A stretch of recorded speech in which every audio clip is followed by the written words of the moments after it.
Hola, ¿qué tal? Bienvenidos.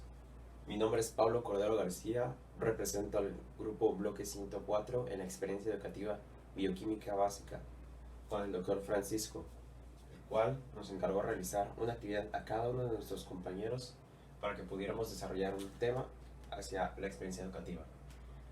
El fin de esta presentación es compartir, informar e incluso aceptar los errores de uno mismo para así poder mejorar el tema que hoy les voy a exponer. Nuestro tema, como pueden ver, es carbohidratos número 2, que más bien ya se maneja después de todo lo básico a la clínica. Ok, y pasando con el siguiente subtema de lo que es carbohidratos 2, tenemos carbohidratos de importancia médica. Los carbohidratos de importancia médica son demasiados, se podría decir que son todos, pero los que nos basaremos serán en estos principales 4 que derivan de los monosacáridos. Después pasaremos con los disacáridos y después con los polisacáridos. Ok, con los monosacáridos tenemos que los más importantes desde el punto de vista biomédico y fisiológico son la glucosa, la fructosa, la galactosa y la ribosa. Les presento a la glucosa, vívenla, ámenla, quieranla por el resto de su vida como médico, porque estamos en el país de México, el cual la principal enfermedad es la diabetes. ¿Ok?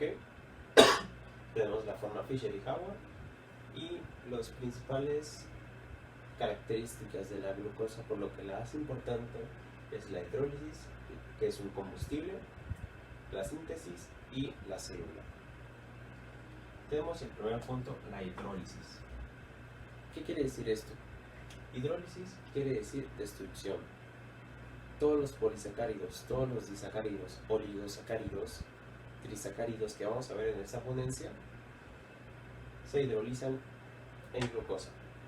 Y la glucosa, para la siguiente característica, va a ser el combustible universal de nuestro cuerpo humano y así como de la vida del embrión. El tercer paso que tenemos es la síntesis.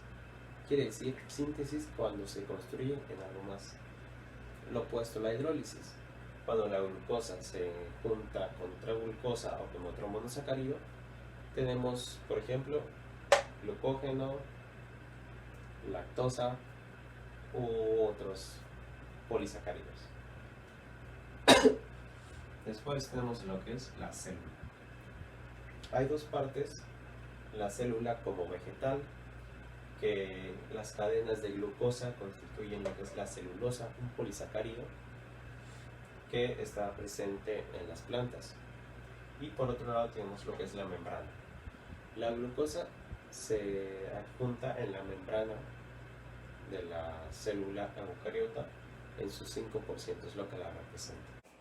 Como segundo monosacárido importante desde el punto de vista biomédico y fisiológico tenemos a lo que es la fructosa. En su forma Fisher y Howard podemos notar que aquí en la estructura de Howard tenemos lo que es la figura de un pentágono, diferenciándose a la glucosa. Como primera característica de lo que es la fructosa, tenemos el ATP, la cual la fructosa, al quemarse en las raíces mitocondriales, forma lo que es ATP. Como segundo punto importante es que la fructosa, al unirse con otra glucosa, nos va a dar lo que es la sacarosa, un disacárido de importancia fisiológica, del cual hablaremos más tarde. Como tercer punto tenemos lo que es la metabolización de la fructosa, la cual esta se puede hacer junto con otra glucosa o se puede metabolizar directamente. Después tenemos lo que es el acetil-CoA. El exceso de fructosa en nuestra ingesta diaria se puede sintetizar en ácidos grasos en acetil-CoA para no retenerse. Si la ingesta de fructosa sigue siendo mayor y no controlamos su regularización, nos conlleva a lo que es un padecimiento, un síntoma, que es la favoresta ingesta, que tendemos a comer más, a lo que nos lleva a la obesidad. La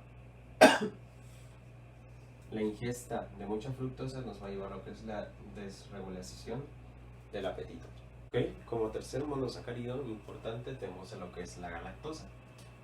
La galactosa, para no enfocarnos demasiado, aunque parezca corto, sus dos principales características más importantes es que, número uno, forman las glucoproteínas y los glucolípidos de la membrana celular.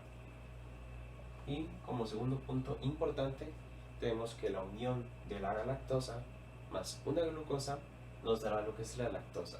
La lactosa, como la conocemos, es la leche y el alimento del recién nacido. La lactosa es sintetizada en las glándulas mamarias. Y aquí tenemos lo que es la forma Hubbard y la forma Fischer, que se diferencia de la glucosa por tener dos grupos hidroxilos en el carbono 3 y en el carbono 4 del lado izquierdo. Ok, y por último, pero no menos importante, tenemos el último monosacárido importante fisiológicamente, que es la ribosa. No queremos descartar varias de sus características, pero las principales es que forman las estructuras de los ácidos nucleicos y del ATP. Dejando de lado todos los monosacáridos, pasamos con los disacáridos de importancia médica. Ok, los disacáridos tenemos que son tres: la maltosa, la sacarosa y la lactosa. Hay que recordar que los disacáridos son dos monosacáridos unidos por un enlace glucosídico, todos. Y empezamos con lo que es la maltosa. La maltosa está unida, compuesta por dos glucosas que están conectadas entre sí por un enlace 1,4 alfa.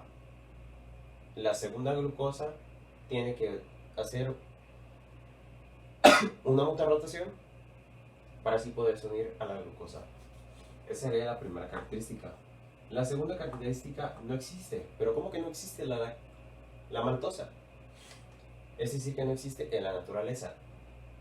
La maltosa es una hidrólisis de todos los polisacáridos que son glucosas, por ejemplo, el almidón. Pasando con el segundo disacárido, tenemos a lo que es la sacarosa. Las dos principales características que nos describen las fuentes de información es que es un disacárido formado por la glucosa y la fructosa, lo que nos da origen al azúcar de mesa, al azúcar de caña, al azúcar que tienen las frutas, al azúcar del betabel, entre otras cosas. La segunda característica importante de la sacarosa es su enzima, la cual, recordemos que una enzima tiene terminación asa. Entonces tenemos que es la sacarosa. La afección de esta enzima que no funcione bien nos va a llevar a lo que es la intolerancia a la sacarosa.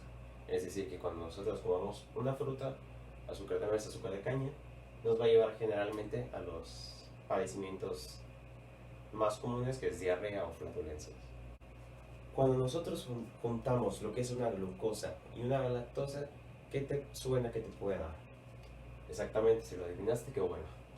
La lactosa es el tercer disacárido de mayor importancia fisiológica en nuestro cuerpo humano, donde la encontramos fácilmente en la leche. ¿Te has preguntado por qué mi mamá, por qué mi papá, por qué mi abuelo, incluso por qué mi primo de mi edad son intolerantes a la lactosa? Pues aquí te lo tengo. Aquí está la respuesta. Recordemos que es una lactosa y una glucosa y la podemos encontrar en la leche. La enzima lactasa, la cual se presenta en la infancia y se va declinando hacia lo que es la edad adulta, se presenta en el intestino delgado. Cuando no se hidroliza bien lo que es la lactosa, es decir, separar sus componentes para formar galactosa y glucosa, se presenta lo que es la intolerancia a la lactosa. Es decir, que no podemos consumir leche porque nos da diarreas, flatulencias, dolor abdominal, entre muchos otros padecimientos. Ok, vamos con el último subtema de nuestro otro subtema de carbohidratos de importancia médica. Empezamos con los polisacáridos. Polisacáridos hay que recordar que es la cadena de muchos monosacáridos. Generalmente más de 10, pero pueden llegar a miles. Empecemos con algo que les haga interesarse por este tema de los polisacáridos. Yo supongo que han escuchado nombres como almidón, glucógeno, que son los más comunes. Pero empecemos con lo que es la quitina. ¿Qué es la quitina? ¿Alguna vez te has imaginado que las abejas pueden tener carbohidratos? Pues así es. la capa que recubre a las abejas y la capa que recubre los hongos está hecha por la quitina. Ok, pasando con el segundo polisacárido de mayor importancia, tenemos a lo que es el almidón. El almidón lo podemos encontrar en este tipo de alimentos, en las papas, en las legumbres y en las verduras. El almidón, recordemos que es una cadena de varias glucosas. ¿Qué nos da una cadena de varias glucosas? Dependiendo su multirotación, nos da lo que es la maltosa o un disacárido. Esta maltosa nos va a generar lo que son dos moléculas, es la amilosa y la amilopectina.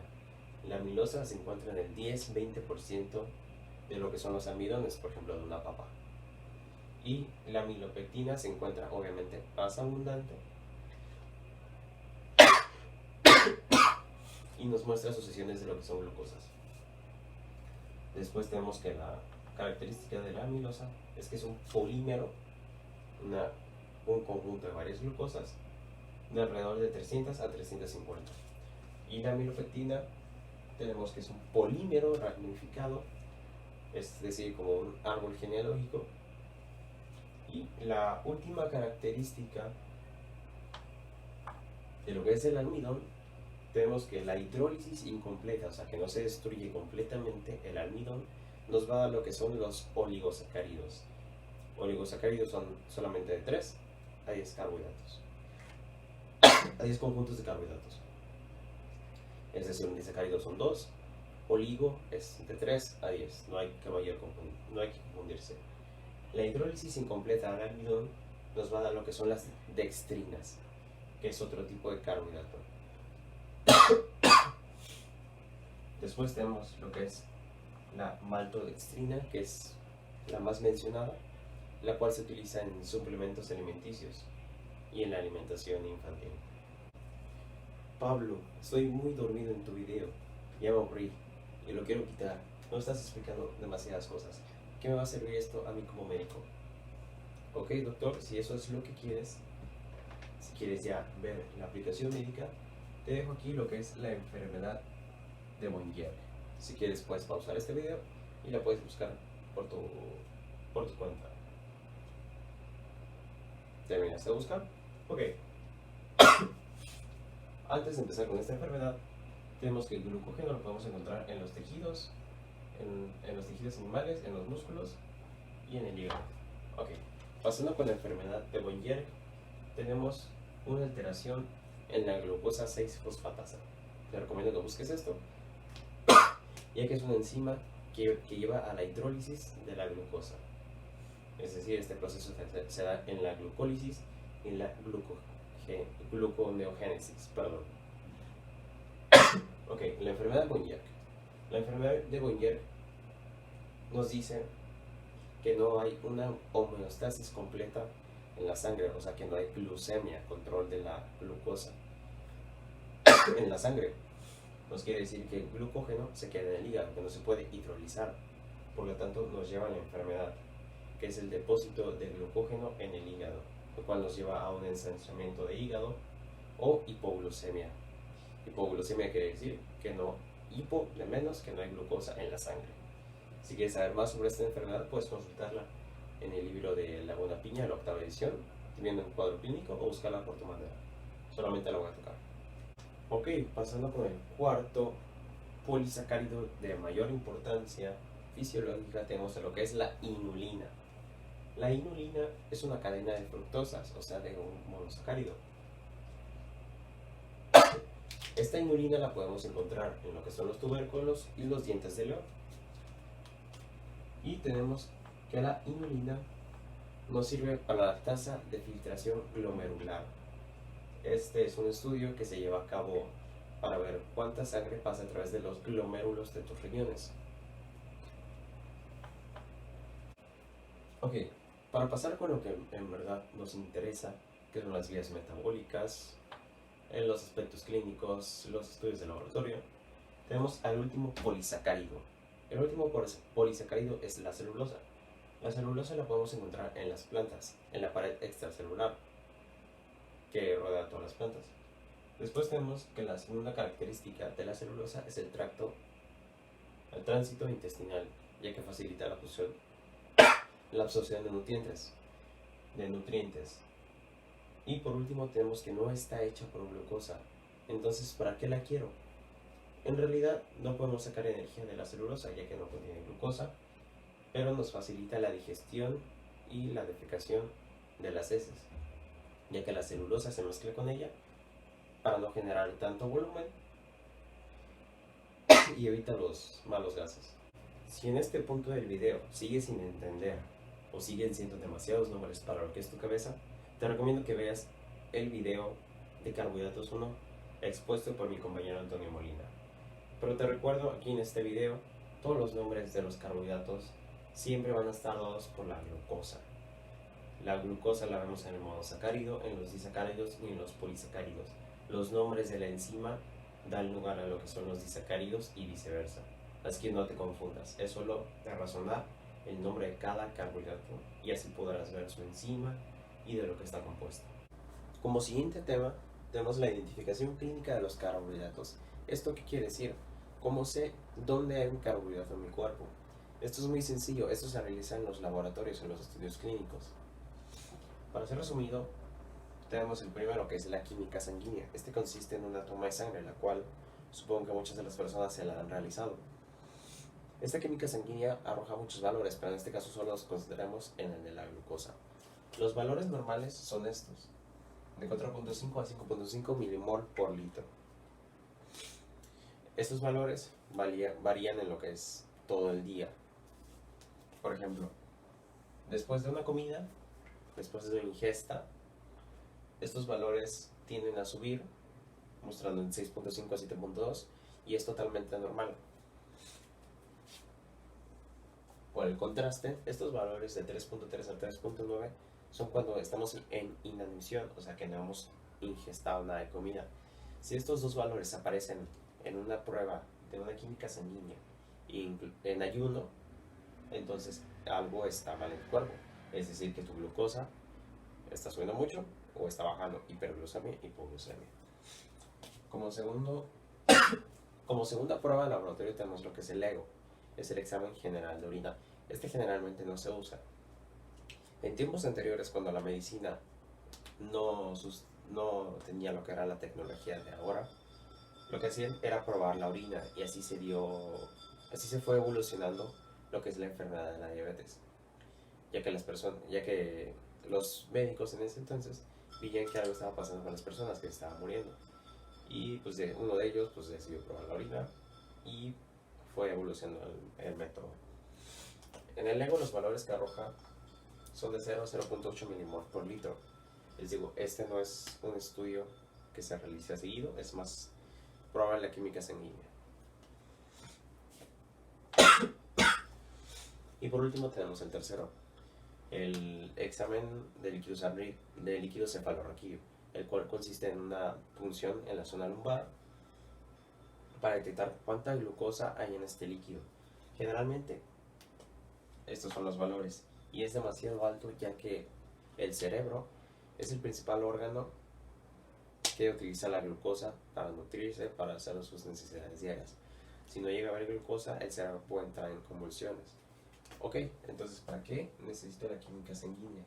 Entonces la química sanguínea usualmente en estos días ya se usa solamente para saber si tienes diabetes o no, debido a los niveles altos de glucosa en ayuno.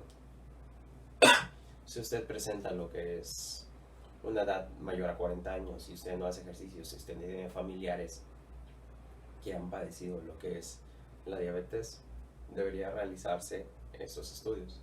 Después tenemos el examen general de orina. En el examen general de orina no se suele mostrar valores de glucosa, ya que por ahí solo sale un mínimo de glucosa. En cambio, si se llega a mostrar, a rebasar estos valores, quiere decir que el riñón está filtrando glucosa, una glucosa renal. Después tenemos lo que es el examen de líquido cefalorraquídeo. ¿Para qué lo necesitamos? Para descargar alguna infección, algún delirio que hayamos tenido, una infección en el sistema nervioso central, lo cual es muy importante, ya que este líquido cefalorraquídeo conoce lo que es el cerebro. Pasando por el siguiente tema de carbohidratos número 2, vemos la identificación como componentes del ser humano, lo que nos lleva a la pregunta: ¿En dónde se encuentra un carbohidrato y para qué exactamente lo quiero?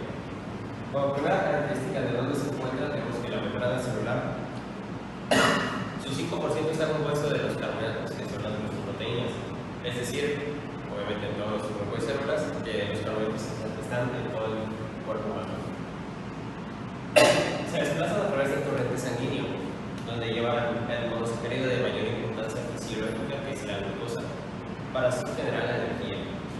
Y en el hígado podemos notar la presencia del glucagón, que es el polisacárido que genera la gluconeogénesis. Después tenemos que para qué lo quiero para moverme, para poder desplazarme, para poder vivir mi día a día. El cerebro, que es el órgano de mayor importancia, su principal fuente es la glucosa, es decir, que si no recibe glucosa por el líquido cefalorraquídeo, nos transformarán las convulsiones. En otro tema, también los eritrocitos son los que transportan los carbohidratos para la hemoglobina.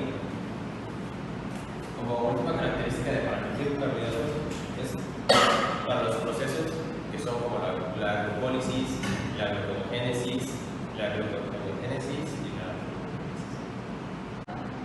Por último tenemos los que son los procesos que nos sirven para hidrolizar o sintetizar diferentes disacáridos o hidrolizarlos en monosacáridos.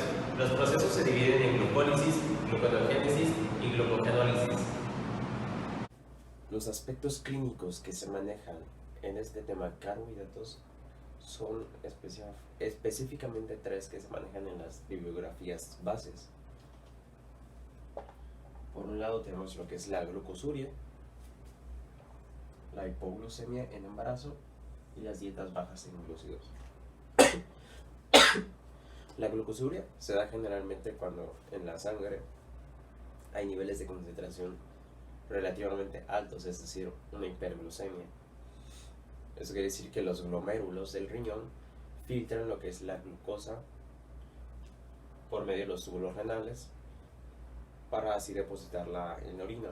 Estos túbulos renales, como dato curioso, solamente resisten de 2 milimol por litro, 2 milimol por minuto, es decir, no podemos meter tanta concentración de azúcar.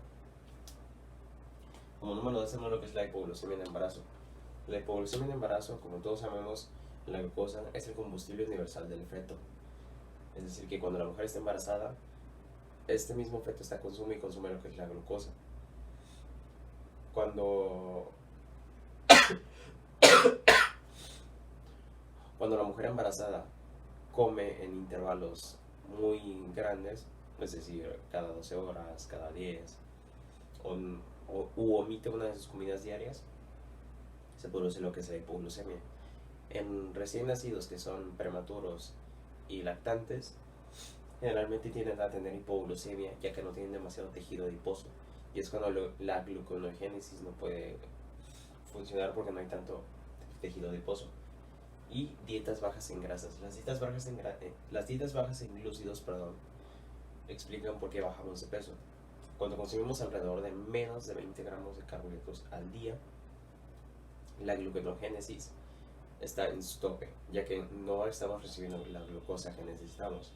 Y la gluconeogénesis se alimenta de lo que son los aminoácidos para así producir glucosa. Ok, con la primera vía metabólica que vamos a tener va a ser la gluconeogénesis. Gluconeogénesis, ¿qué quiere decir? Es la formación de glucosa, el nacimiento. Neo significa nuevo, génesis, nacimiento, y glucosa. El nacimiento de la glucosa a partir de cosas que no son glucosa, es decir, otros sustratos. Entre esos sustratos tenemos lo que son el lactato, la alanina y el glicerol 3-fosfato.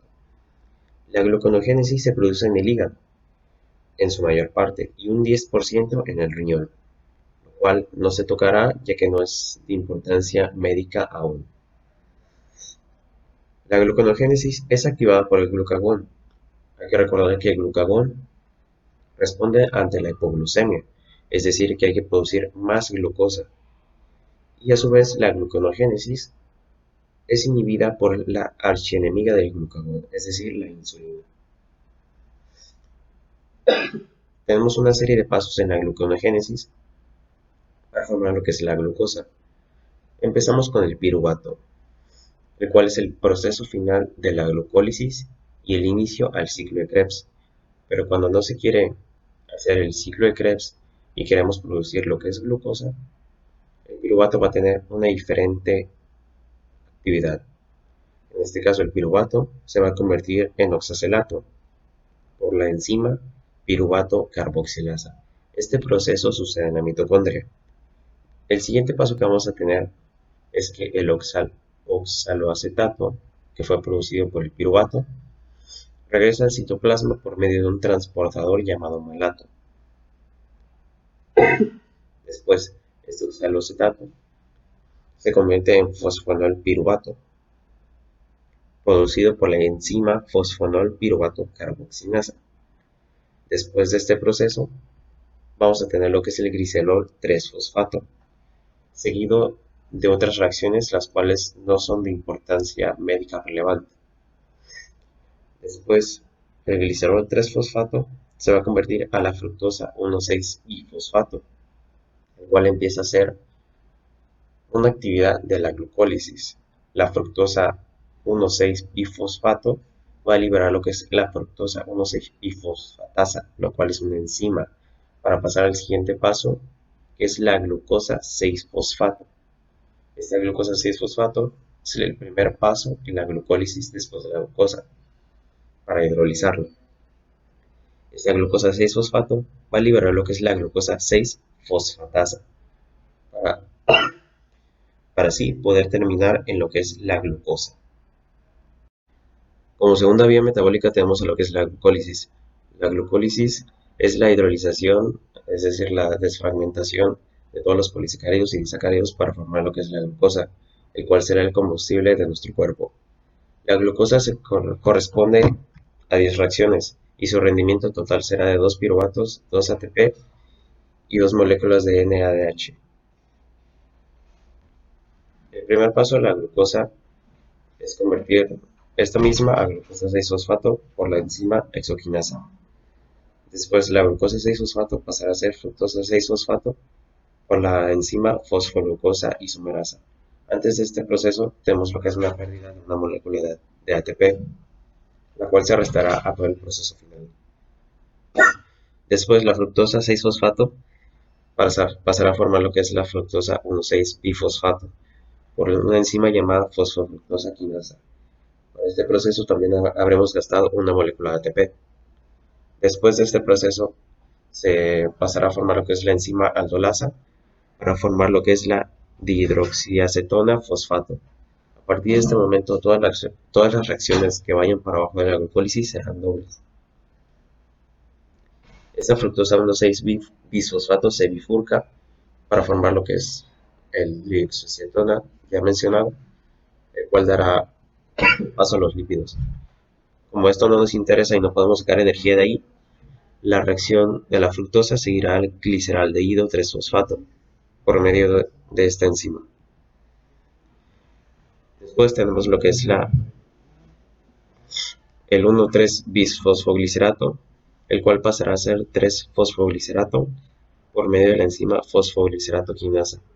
Para este momento habremos tenido una obtención de ganancia de 2 moléculas de NADH, recordando que todas las reacciones son dobles, por eso son 2 ganancias. Después, para generar el 2-fosfoglicerato a partir del 3-fosfoglicerato, actuará la enzima mutasa. Después pasará a formar la enzima enolasa y nos dará como resultado el fosfonol piruvato, el penúltimo paso para formar lo que son los 2 piruvatos e iniciar el ciclo de Krebs. Para este entonces habremos generado una ganancia de 2 moléculas de ATP. Ok, como ya hemos hablado de la glucólisis, la gluconeogénesis, ahora nos toca hablar sobre la glucogenólisis, que también es una unidad metabólica importante. La glucogenólisis quiere decir la destrucción del polisacárido glucógeno. Como primera característica tenemos que funciona como un almacén. Este almacén está situado en el hígado, en las células del hígado, que son los hepatocitos. También tenemos que está situado en los músculos, en las células de los huesitos. Como segunda característica tenemos que está situada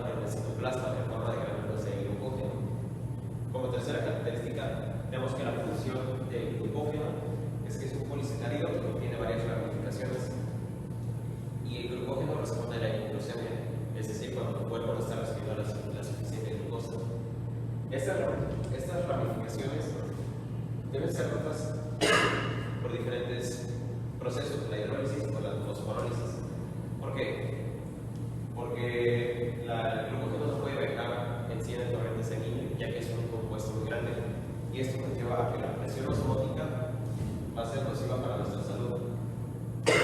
El glucógeno, cuando estamos en respuesta a la hipoglucemia, debe liberar la glucosa, pero de forma libre, es decir, sin un fosfato, por ejemplo. Cuando se libera con un fosfato, eso ocurre en el 50-50%, es para la formación de la glucólisis. El siguiente es un ejemplo que qué pasa cuando comemos chocolate. El chocolate en sí no ingresa al torrente sanguíneo. Este se degrada como glucógeno si es que no hay demasiado o en forma de glucosa para bajar el torrente sanguíneo. El chocolate viaja por el sistema porta. El sistema porta es la vena porta y la arteria hepática que conecta a nuestro tracto intestinal con el hígado. Entonces, ¿qué pasa? ¿Por qué estoy gordo?